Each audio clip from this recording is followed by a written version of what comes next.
నగరంలో మ్యాట్రిమోనీ మోసాలు పెరుగుతున్నాయని తెలిపారు పోలీసులు. వెబ్సైట్స్లో వచ్చిన సంబంధాలను ఎంక్వైరీ చేయకుండా కుదుర్చుకోవడంతో ఈ సమస్యలు వస్తున్నాయన్నారు. బంధువులు తెలిసిన వారి నుంచి వచ్చిన పెళ్లి సంబంధాలు చేసుకుంటే మోసాలు ఎక్కువగా జరగవన్నారు. పెళ్లి సంబంధం కుదుర్చుకునే ముందు చెక్ చేసుకోవాలని సూచిస్తున్న Hyderabad women safety wing DCP లావణ్యతో అజయ్ ఫేస్ టు ఫేస్.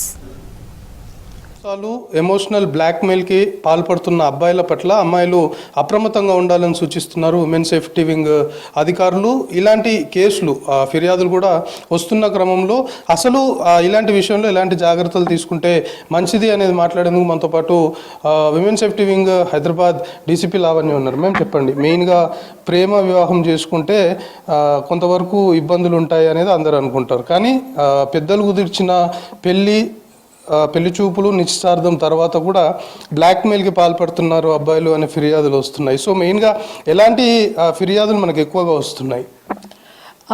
మనం గనక గమనించుకుంటే ముఖ్యంగా మా షీ టీమ్స్ కానీ అట్లాగే లోకల్ పోలీస్ స్టేషన్స్కి కానీ అమ్మాయిల విషయాల్లో వచ్చేటి అన్నీ కూడా చీటింగ్ చేశాడు, బాయ్ ఫ్రెండ్ చీటింగ్ చేశాడు అండ్ పెళ్లి చేసుకుంటానని నమ్మించి మాతో ఫిజికల్గా అడ్వాన్స్ అయ్యి దాని తర్వాత పెళ్లి చేసుకోను అని ఫోన్ స్విచ్ ఆఫ్ చేసి ఉండడము, లేదా వాళ్ళ కాంటాక్ట్ మెథడ్ ఏదైతే ఉందో అది స్విచ్ ఆఫ్ చేసుకొని పెట్టుకోవడం అనేది చాలా మట్టుకు గమనిస్తున్నాం.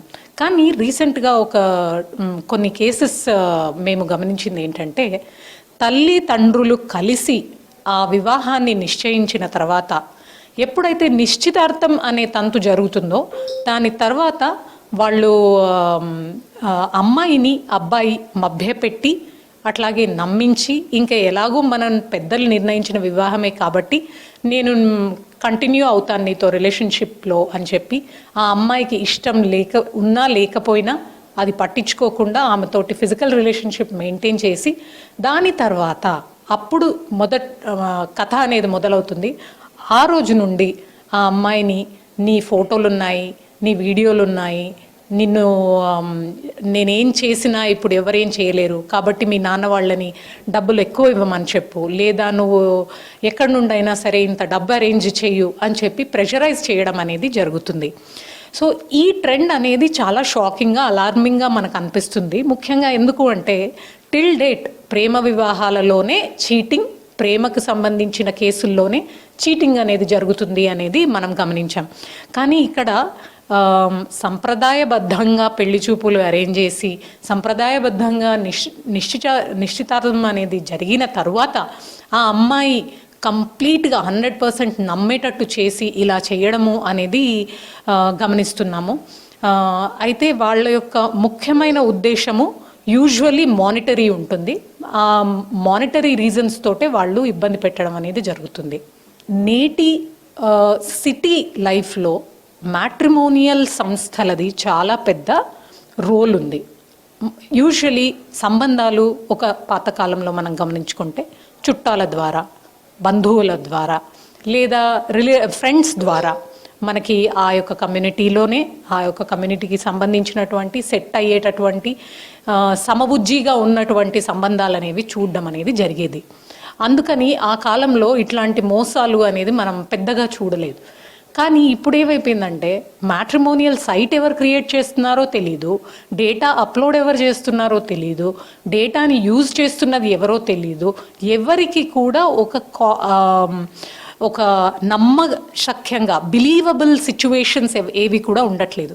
సో ఈ మ్యాట్రిమోనియల్ సంస్థలని అప్రోచ్ అయినప్పుడు పేరెంట్స్ గమనించాల్సింది ఏంటంటే, ప్రీవియస్గా వీళ్ళు ఏమైనా వేరే కపుల్స్ ఏమైనా చేశారా, పెళ్ళిళ్ళు చేశారా, అలా పెళ్ళిళ్ళు అయిన వాళ్ళు ఎంత సంతోషంగా ఉంటున్నారు లాంటి బేసిక్ ఎంక్వైరీస్ వీళ్ళు చేసుకోవాల్సిన అవసరం ఉంది.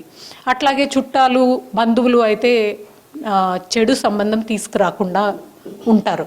వారైతే ఆ నెగటివ్ సైడ్ మనం మర్చిపోవచ్చు. అయినా కూడా కొన్నిసార్లు ఏమవుతుందంటే సంబంధం తీసుకొచ్చిన వాళ్ళ ఇంటెన్షన్ మంచిదైనా కూడా ఆ అబ్బాయి యొక్క పర్సనాలిటీ డిఫెక్ట్స్ వలన అతనికి అతి కోపం కానివ్వండి, అనుమానం కానివ్వండి, డబ్బుపై మితిమీరిన ఆశ కానివ్వండి, దురాశ కానివ్వండి, ఇట్లాంటివి ఉన్నవాళ్ళు, అట్లాగే సెక్షువలీ కొంచెం డీవియేటెడ్ ఉన్నవాళ్ళు, ఇట్లాంటి ఏవైనా మనం బిహేవియరల్ అబ్జర్వేషన్స్ ఏమైనా ఉంటే అవి గమనించి వాళ్ళ బిహేవియర్ కొంత నమ్మశక్యంగా ఉందా లేదా, వాళ్ళు పనిచేసే చోట, వాళ్ళు తిరిగే ఫ్రెండ్స్ ద్వారా ఖచ్చితంగా తెలుసుకోవాల్సిన అవసరం ఉంది.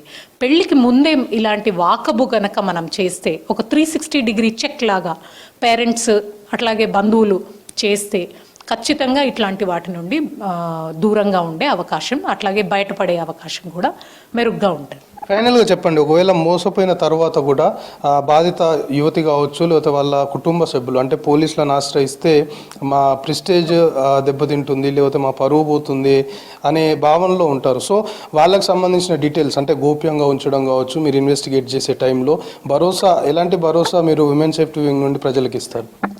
ఖచ్చితంగా అండి, అండర్ ఎనీ సర్కమ్స్టాన్సెస్ విక్టిమ్ యొక్క పేరు కానివ్వండి, ఇతర వివరాలు, తను ఎక్కడ పనిచేస్తుంది లేదా తను ఎక్కడ చదువుతుంది లేదా తను ఎక్కడ ఏ ఏరియాలో ఉంటుంది అనేదంతా కూడా గోప్యంగా ఉంచుతాము. అలాగే ఒకవేళ క్రిమినల్ కేసు అయినా కూడా ఆ వివరాలను గోప్యంగానే కోర్టు వరకు పంపించడం అనేది జరుగుతుంది. అమ్మాయిలకు సంబంధించిన వివరాలు ఎక్కడ కూడా బయట పడకుండా మొత్తం గోప్యంగా ఉంచి కేసులకు సంబంధించిన ఇన్వెస్టిగేట్ చేస్తాము అనేది విమెన్ సేఫ్టీ వింగ్ పోలీసులు చెప్తున్నారు. కెమెరా పర్సన్ శ్రీనివాస్తో కలిసి అజయ్ V6 న్యూస్, హైదరాబాద్.